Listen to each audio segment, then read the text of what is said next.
This is J. Krishnamurti's fourth public talk in Bombay, 1983. This is the last talk.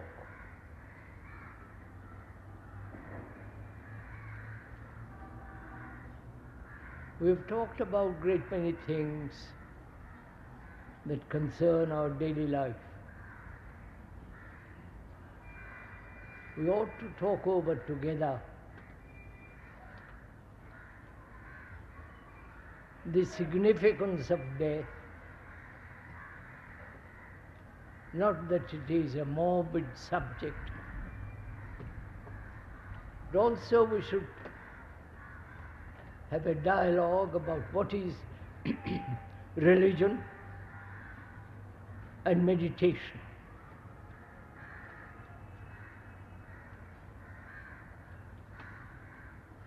But before we go into all that, I wonder if one is aware of what is happening to our minds, to our brain.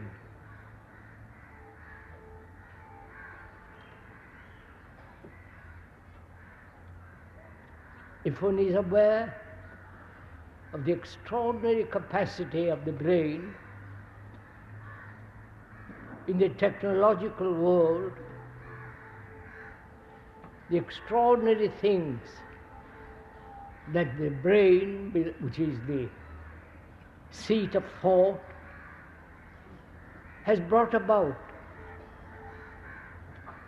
Extraordinary things are happening in the technological world, of which most of us are unaware. And technologically, we have progressed, advanced so rapidly. And psychologically, that is what we are. Our behavior, our attitudes, our actions, we are more or less unevolved. We are still aggressive, brutal, cruel, thoughtless for thousands and thousands of years. And apparently,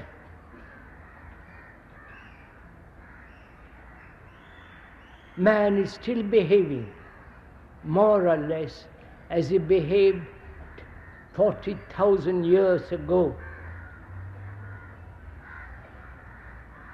And if one had that same energy,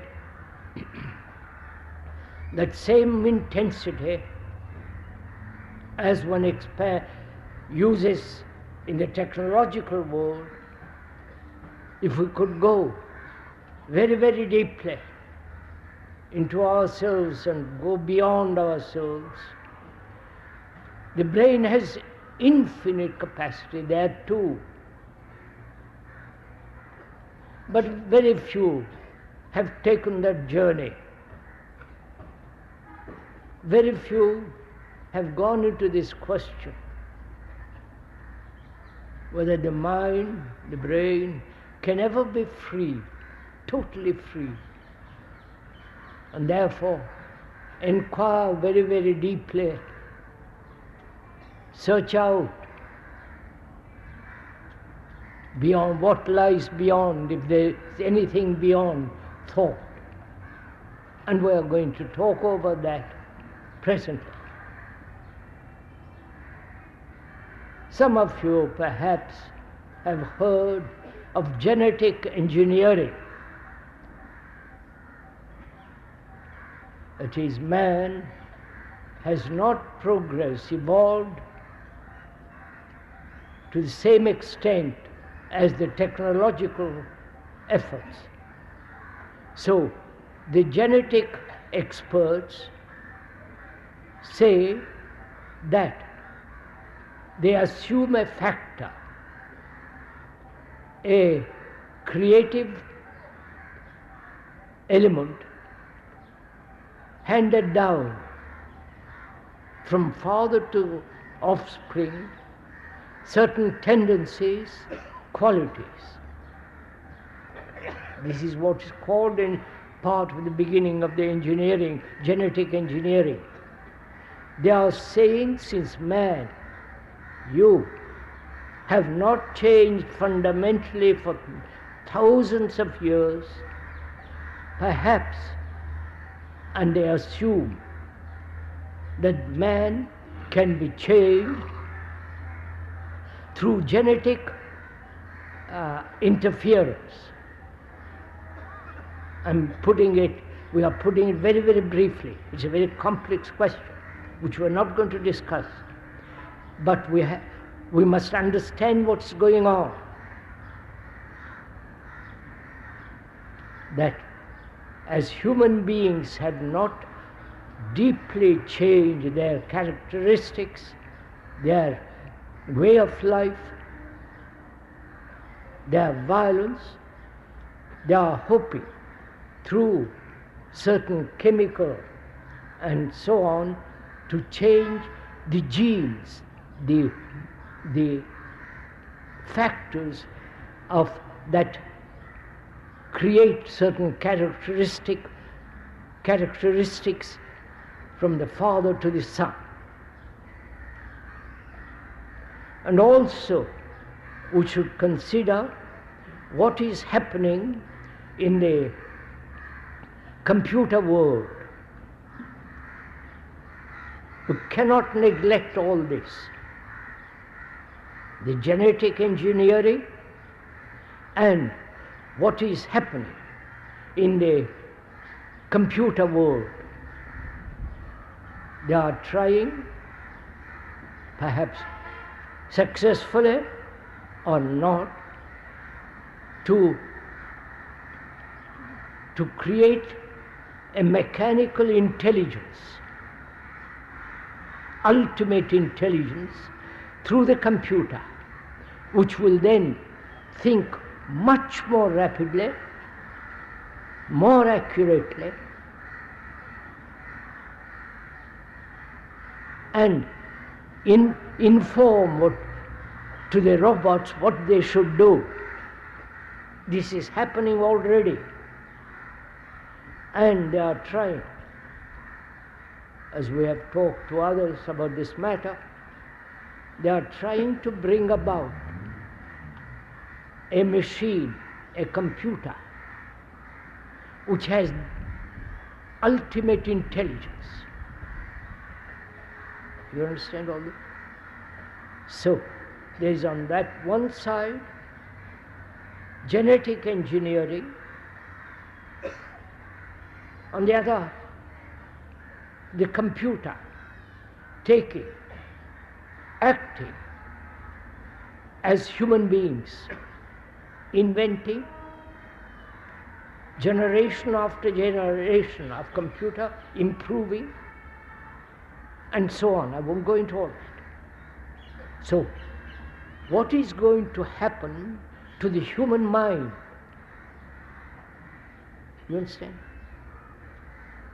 What's going to happen to us when the computer can do almost everything that we do? It can meditate, it can invent gods, much better gods than yours.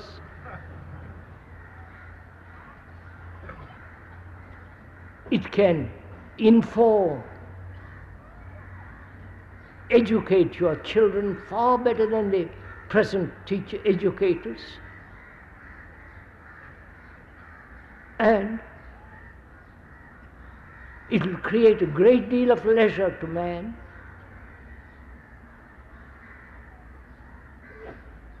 One has seen in Japan on a television a computer instructing a robot how to build a car.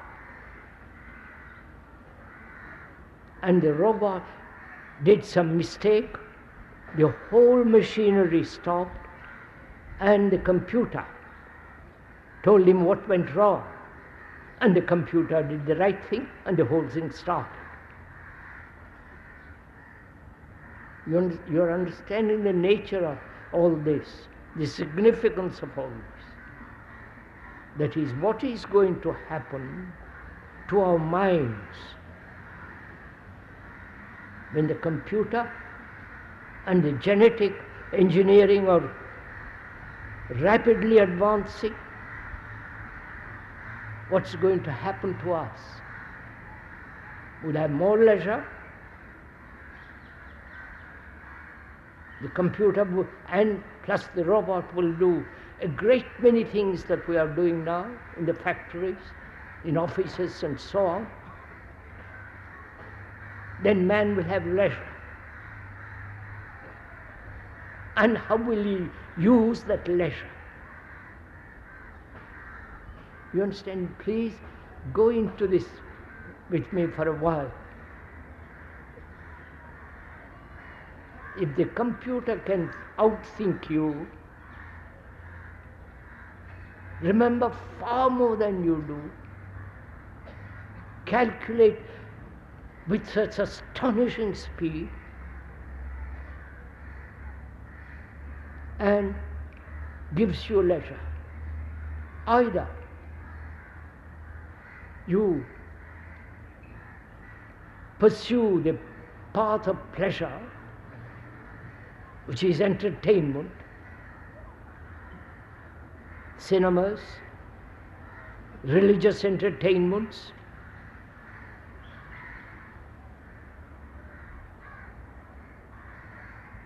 all the industry of entertainment, including gurus.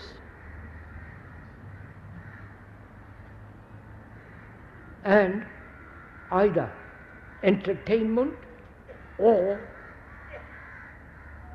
psychological search, seek out inwardly and find out for oneself a tremendous area that's beyond all thought. These are the only two possibilities left for us: entertainment or delving into the whole structure of the psyche and acting. Now, we're asking, what is our human mind, our brain?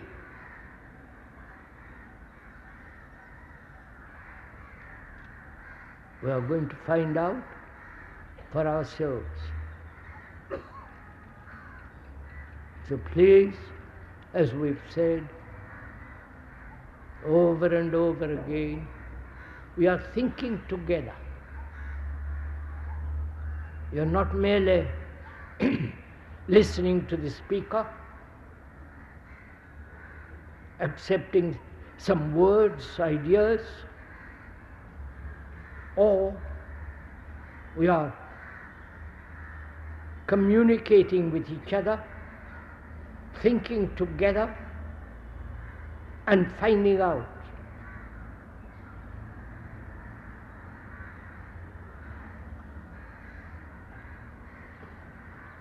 So we'll first begin by asking, what is the significance of death?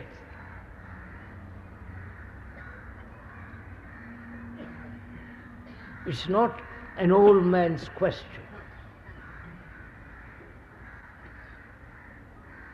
It is the question of all humanity. Whether we are very young or very old. What is the meaning, the significance, the extraordinary thing called death?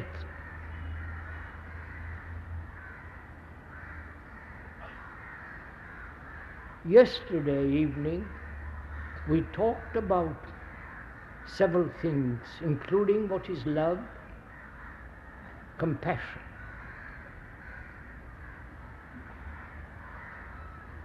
What is the relationship of life, which is not only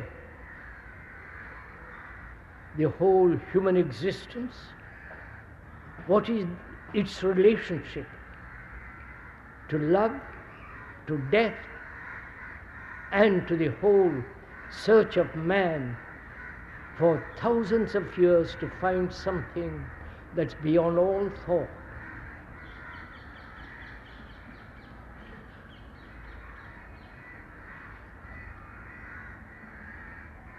To understand the meaning of death, because we're all going to die. Thank the Lord. Right? We're all going to die. That is absolute certainty. And we are so afraid of it. Or you rationalize it. You say, yes, I accept it. I accept death, as I accept pain, as I accept sorrow, as I accept loneliness, I also accept death, which is to submit, to suffer death, to allow the whole of existence of a human being to come to an end, either through disease, through old age, or through some incident. We have never found out what it means to die while we are living, not commit suicide, but to understand the depth of it.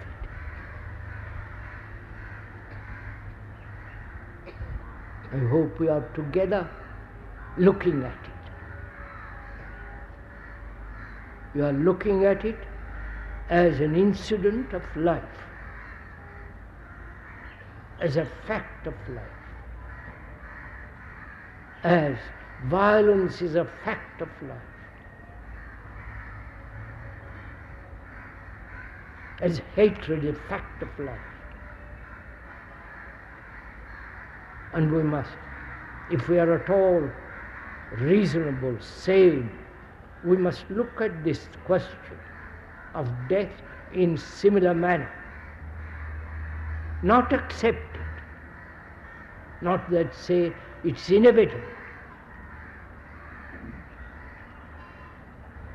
or try to find out what lies beyond death.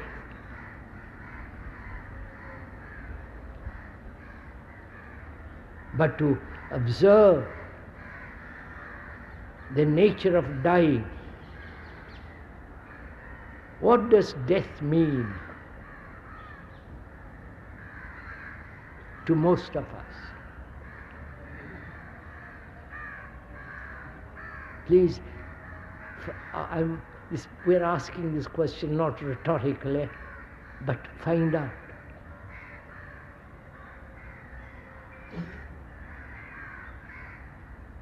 Surely it means the ending, both organically, biologically, and to all the things that we have held dear,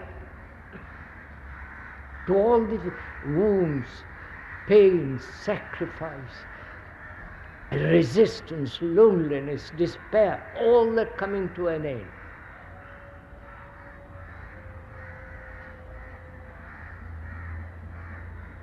Which means either there is a continuity of the self, the me, or the ending of the me. You're following all this? We said death is an ending. You can believe in reincarnation, as most of you perhaps do. If you do, you have to ask the question, what is it that continues? Is there a continuity? Or is there constant change? Breaking, ending, beginning. You follow? So, if you believe, as most people in India perhaps believe, that they're going to be reborn, and what is it that's going to be reborn?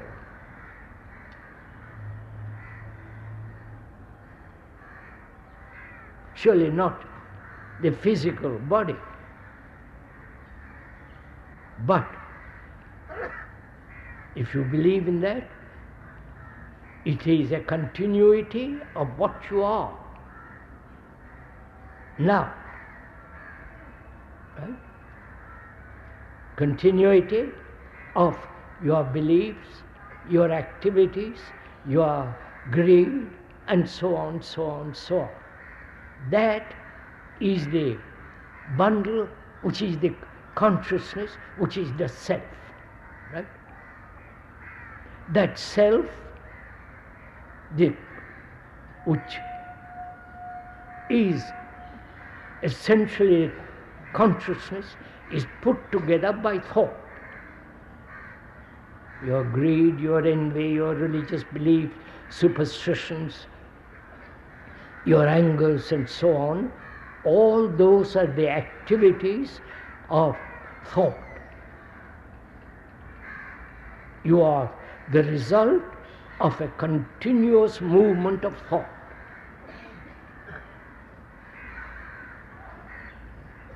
And if you believe in reincarnation, this awful weather, full of smog, the foul air. So, if you believe all that, you must find out if it is an illusion or a reality. If you are your name, your form, your ideas, your conclusions, your experiences, are they the factor of continuity as the me in the next life?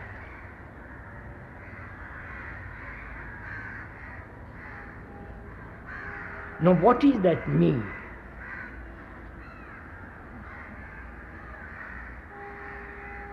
Don't search. Empire, please search out with the speaker this very important question. Each one of us we think is a separate entity, so-called individuals. And what is that individuality? The name, the form, what you remember, your attitudes, your loneliness, your pain, your anxiety, your chaos, your sorrow and uncertainty. You may have a bank account or not. You may live in a nice house or a small little room or in a nice flat. But you are all that. You are the bank account. Right?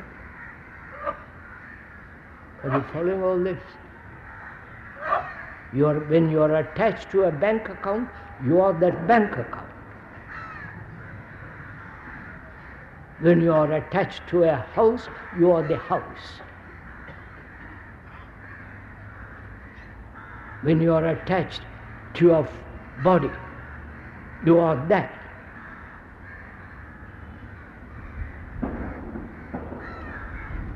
You may have lovely furniture, perhaps 13th, 14th century. They have marvelous furniture. And if you are attached to that, you are that furniture. So you are all that, which is what?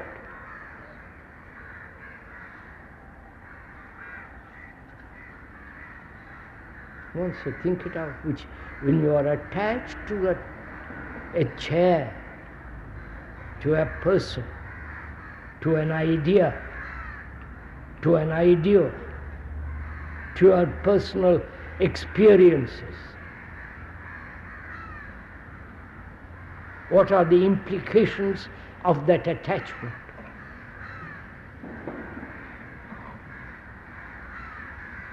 Why are you attached?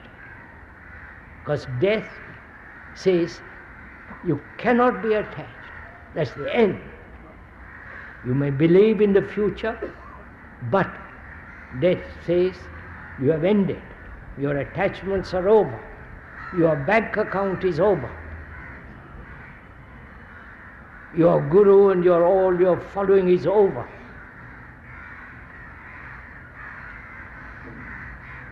Right? So what is it that continues, that is reborn? Memories, ideas, which is what? Something dead. You follow? Or there is no continuity at all.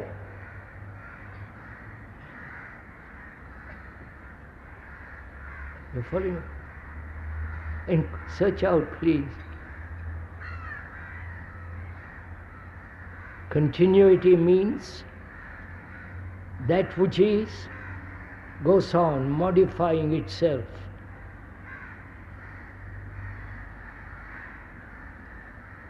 You are becoming something and achieving it and wanting more. Continuity implies security, certainty.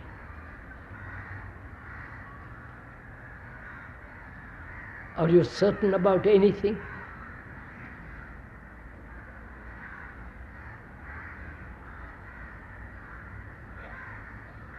Is there security in your ideas?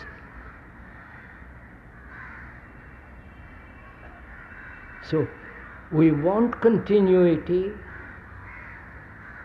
we hope to have continuity, because in continuity, we think there is security.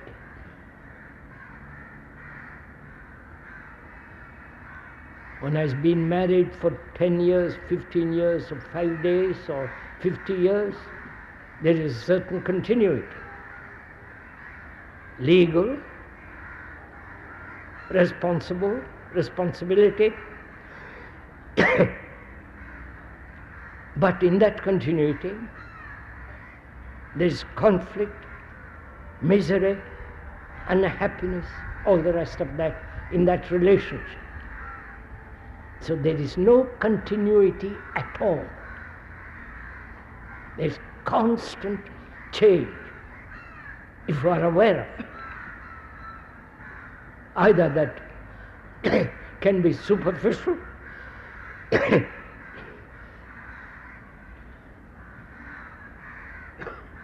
or a total mutation.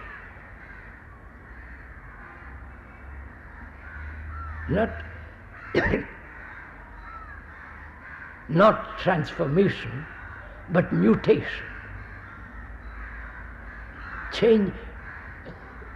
That which has existed completely undergoes a change.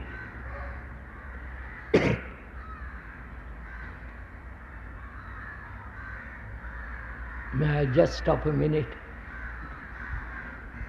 A few seconds.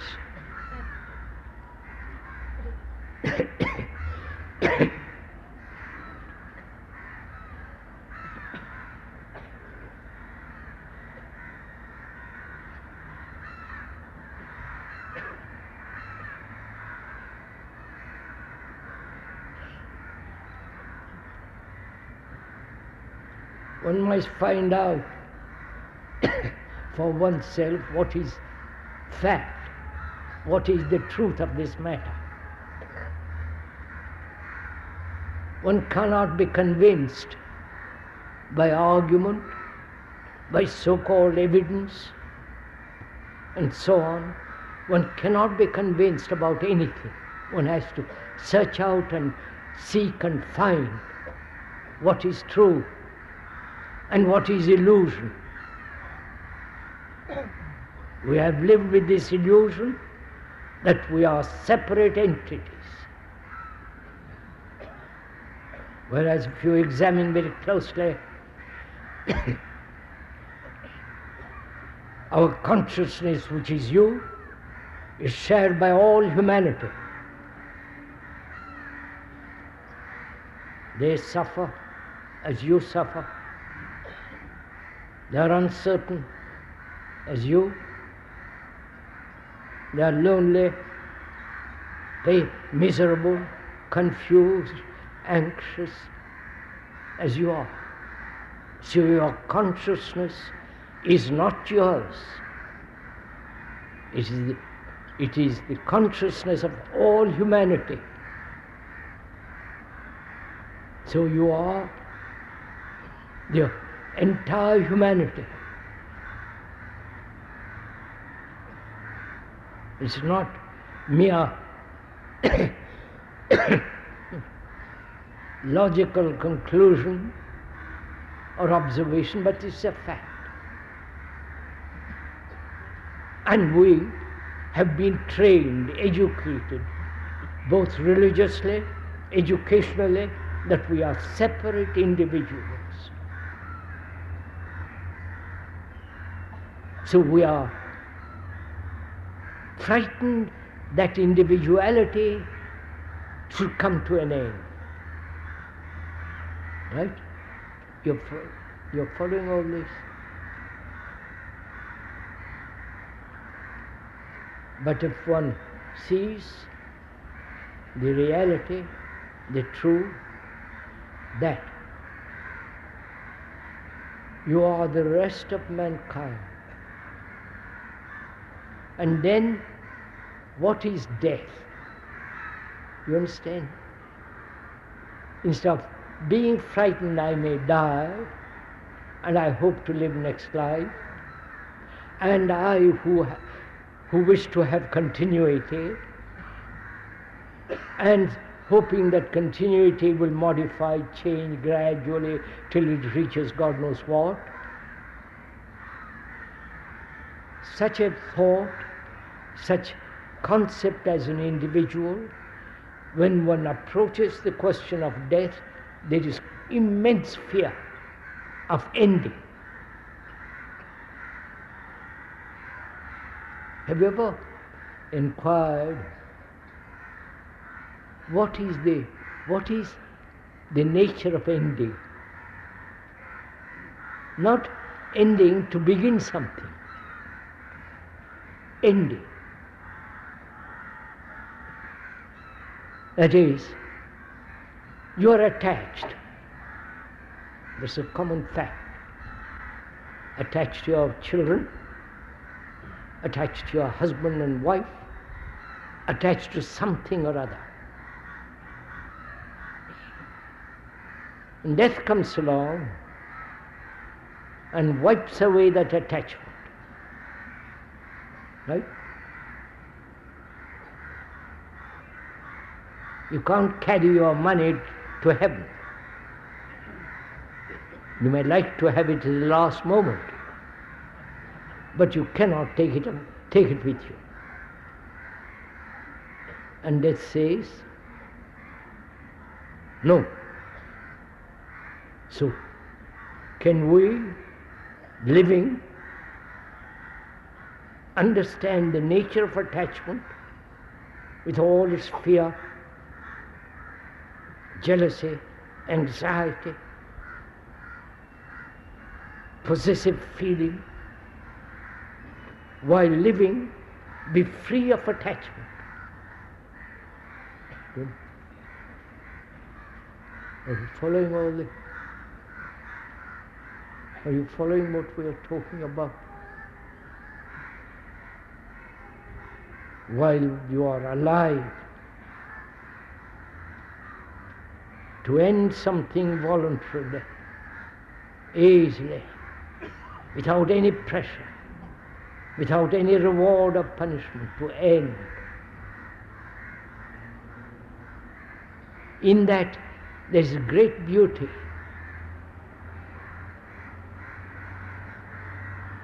Then one understands the nature of freedom.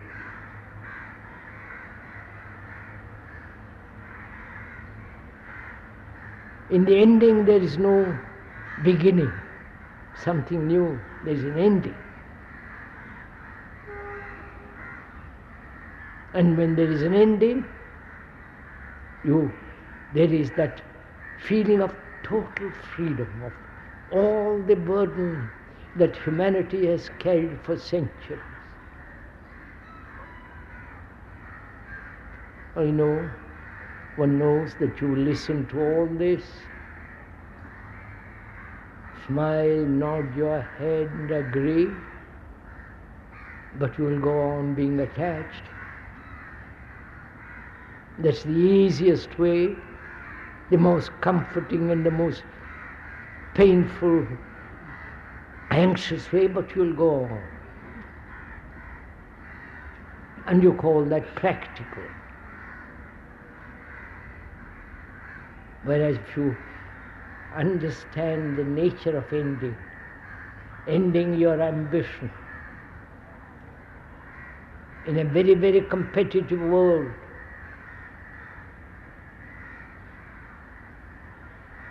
understand the ending of your arrogance, your pride, your status. So, when this so-called organism ends,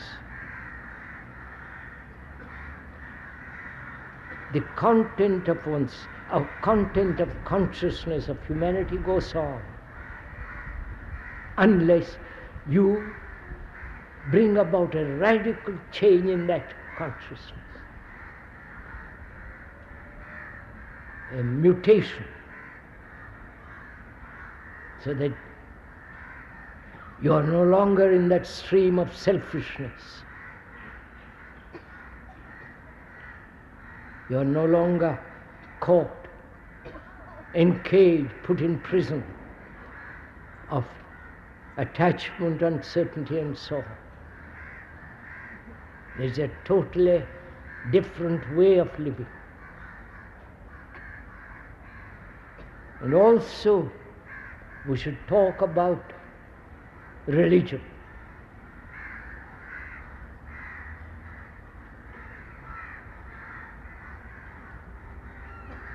Again, it's a very complex question.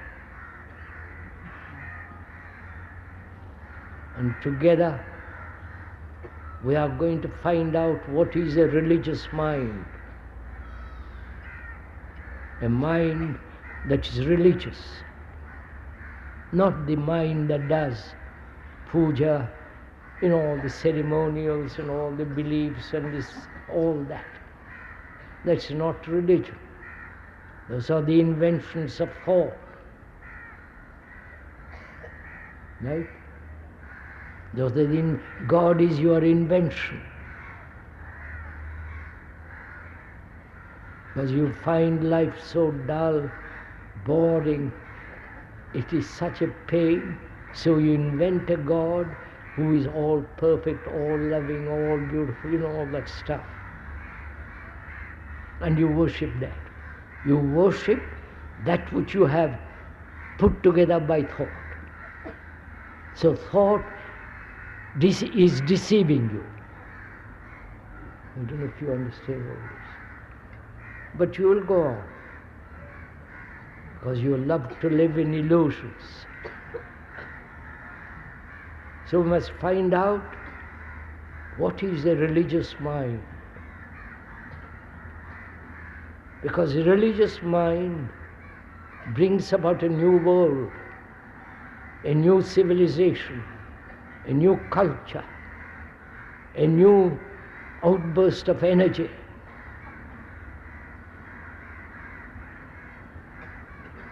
So one must find out for oneself, not be told, not be directed, not to be explained like a lot of children.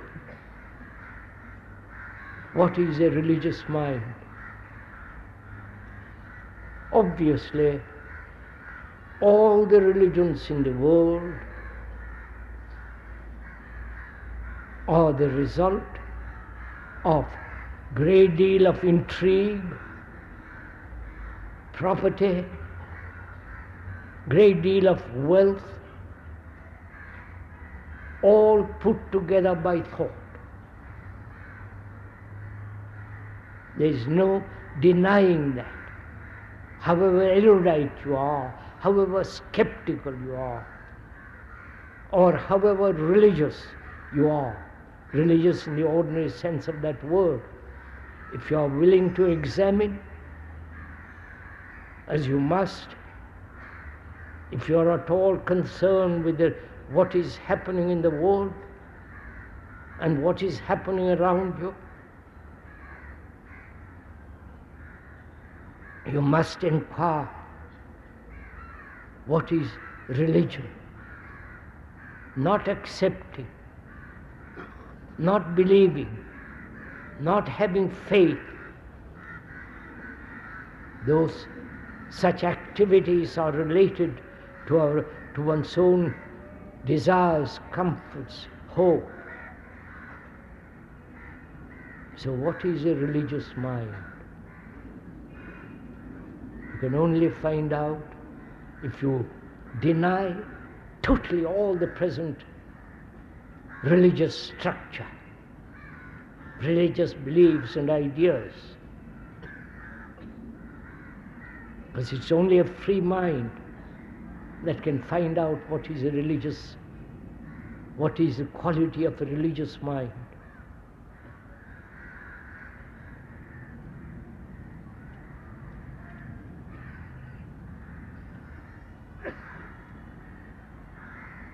First of all, one can see very clearly freedom is essential.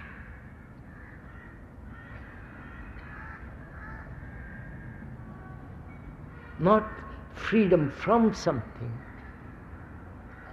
A prisoner wanting freedom, which means away from a prison. First he's caught in a prison, then he wants freedom to leave that prison. That's only a reaction. Right? That reaction is not freedom. Freedom implies the total ending of all illusions.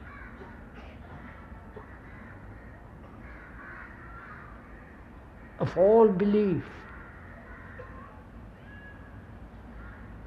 of all your accumulated wants, desires.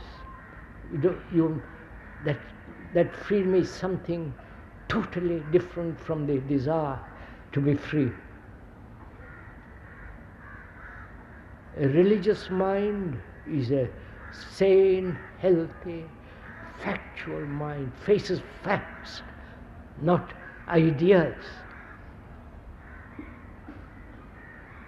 The speaker can go on explaining what is a religious mind. Perhaps you will accept the definitions or deny the definitions, but merely arguing, analyzing, questioning may help, but it may not necessarily bring about a religious mind.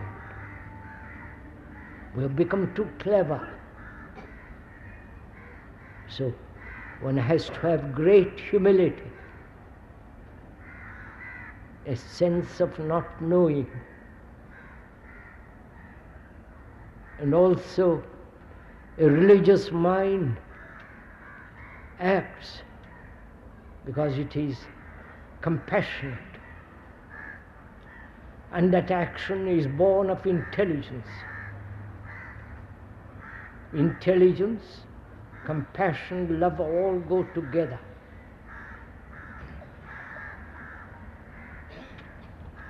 And also, we ought to talk over together what is meditation.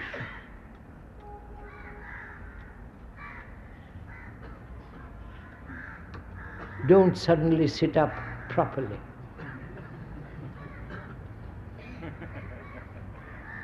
That has no meaning. You may sit cross-legged, breathe properly, practice various systems. That's not meditation. We're going to inquire, search out for ourselves what is meditation.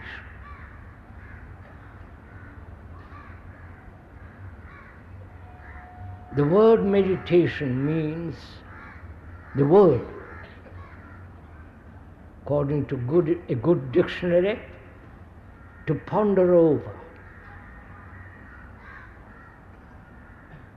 to think over, to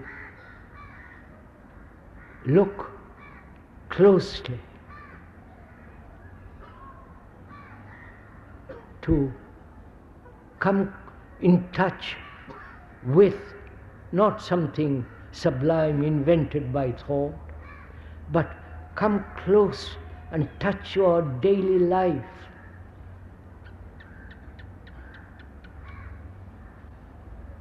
That's the ordinary dictionary meaning of that word, meditation. And also, meditation implies measurement. The meaning of that word is to measure also, to think over, to ponder over, to consider, and to measure. That's the meaning of that word. So, we'll begin by asking why do we measure? What do we mean by measurement? You understand?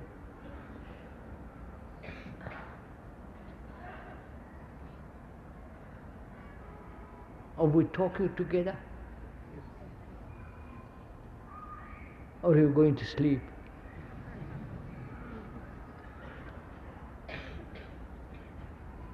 Are we both meeting each other?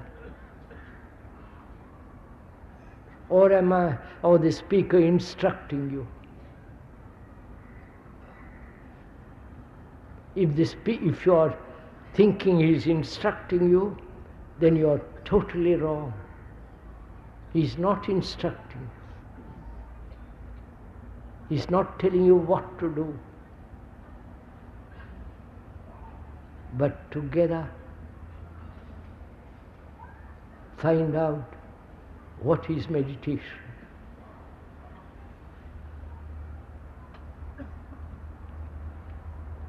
We asked, why is there in our mind and heart this constant measurement?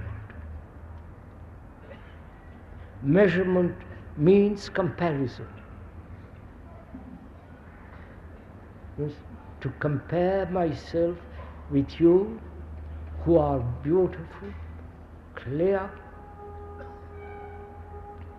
certain. The whole feeling of your being is totally different from me. and I compare myself with you, wanting to be like you, wanting to be like your guru, like your highest, whatever example is. Why do we compare at all in life? And we say we compare in order to make progress. In the technological world, you have to compare. There must be measurement. Measurement was invented by the Greeks, ancient Greeks, to measure. And with us, we are always comparing. You are beautiful, I am not. I want to be as beautiful, as powerful as you are. Right? We want to be enlightened as you are. So there is always this competition of comparison between us. We are never free of that movement. But if we are free, then what are we? You understand my question? If you don't compare, as you must compare between two materials, two clothes or two cars, there you must naturally compare. But in human relationship, why do we compare? And is it possible to be free of comparison? The ending of comparison. If you do, then you throw away a great burden that has no reality. Because then you are what you are. From there you can begin. But if you're always comparing, becoming somebody else, then you are fundamentally unhappy, anxious, frightened, and all the rest of it. So please ask the question of yourself whether you can live without comparison, without any form of measurement, which is quite difficult, because we are trained, educated, convinced that we are this, but we'll become that. That becoming that is a form of measurement. Right? To live without a single movement of measurement, that is part of meditation.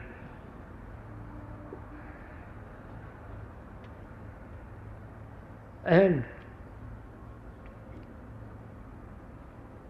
most people who meditate now follow various systems.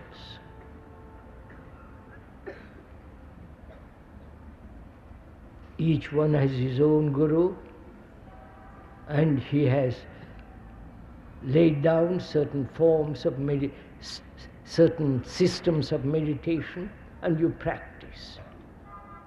Repeat certain words over and over and over again, and you call that meditation.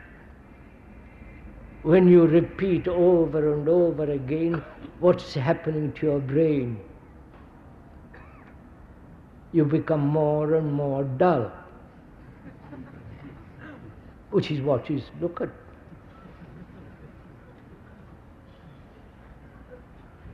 You become a machine, and you think that's meditation. And you will go on doing it in spite of what the speaker is saying. So, when inquiring what is meditation, there can be no system, no effort. Effort means conflict. Right, sir? Can you be free of systems, practice, realizing the fact that your brain, your senses become dull? And perhaps that's what's happened to this country.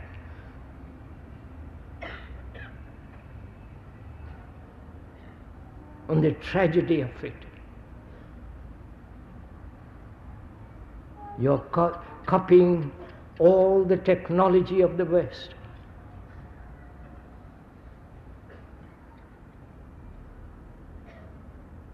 You have your own airplanes, your own guns, your own shells, and your own computers, your own, all from the West.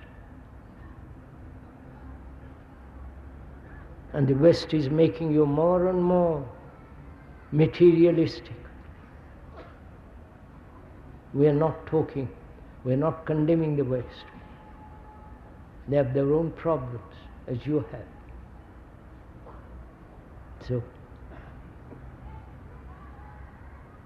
can you be free of systems, which is so logical, so sensible, so sane, that when you practice over and over again, sitting straight, you know, all that silly stuff, you are becoming gradually mechanical, gradually dull, like those people who belong to certain communities, form little groups.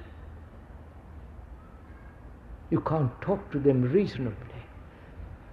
They believe, they practice, and they are killing themselves. So can the mind, the brain realize what it means to follow somebody?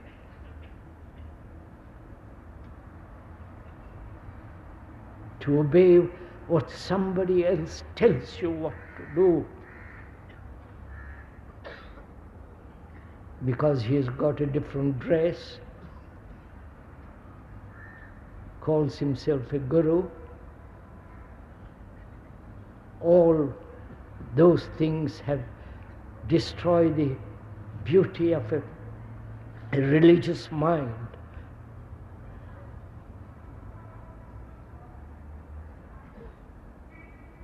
And meditation is none of these things, yoga included. Standing on your head and doing all those things, nothing, none of that is meditation, obviously. Then what is meditation?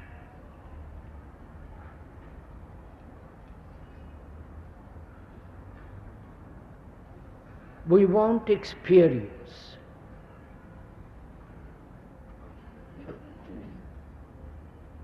You are craving for some strange experience, so-called spiritual experiences. We have enough of experiences in this world of pain, anxiety, sorrow, and we say we must have something more, greater experience. Experience has nothing whatsoever to do with meditation.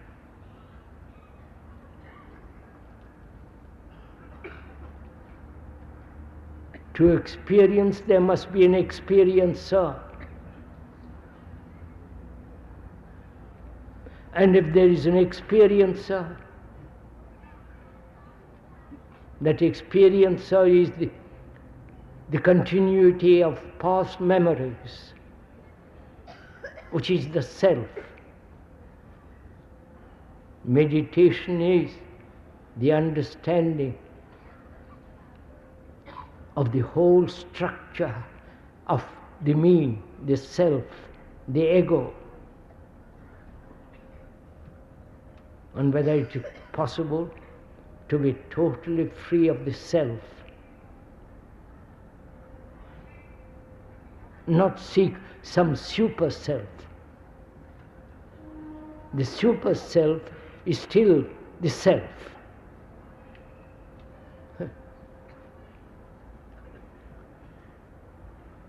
So, meditation is something which is not a cultivated, determined activity.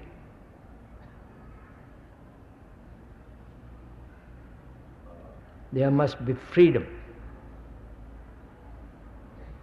And where there is freedom, there is space. I wonder if we understand what space is. Have we space apart from the physical world? Have we living in Bombay space? Hardly. Right? We live in a little flat or a little room, and our minds gradually accept that little space.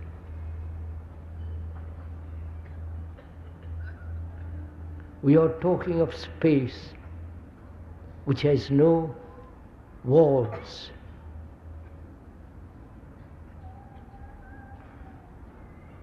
You know, when you look at the sea, when the smog has gone, and you see the far horizon,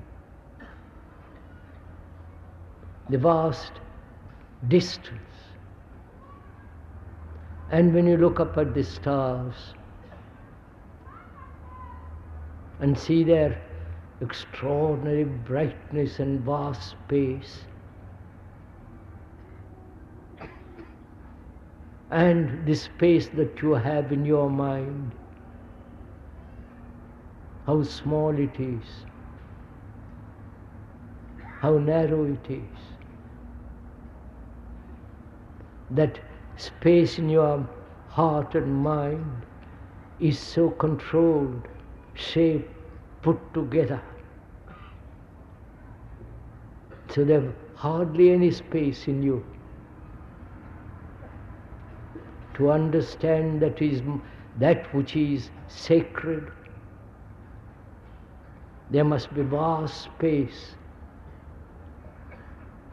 in you, not out there in the sea. Do you understand what?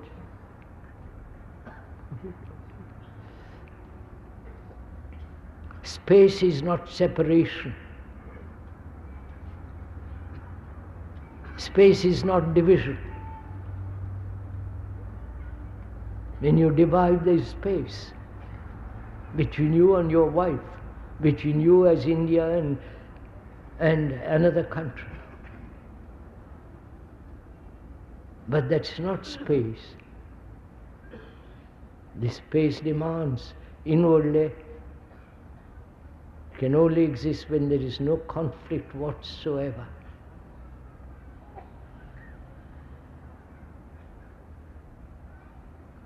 Then when there is that vast, limitless space of the mind, then only in that space there is energy, not the energy and friction of thought.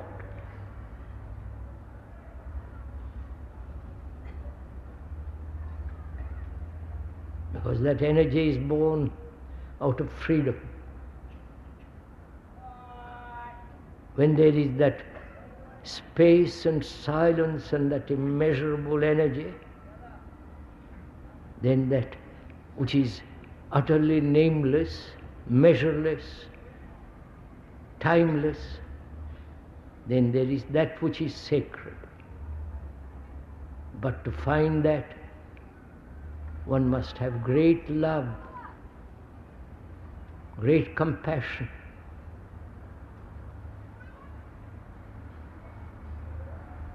which must begin at home. One must love your wife, your children, your husband.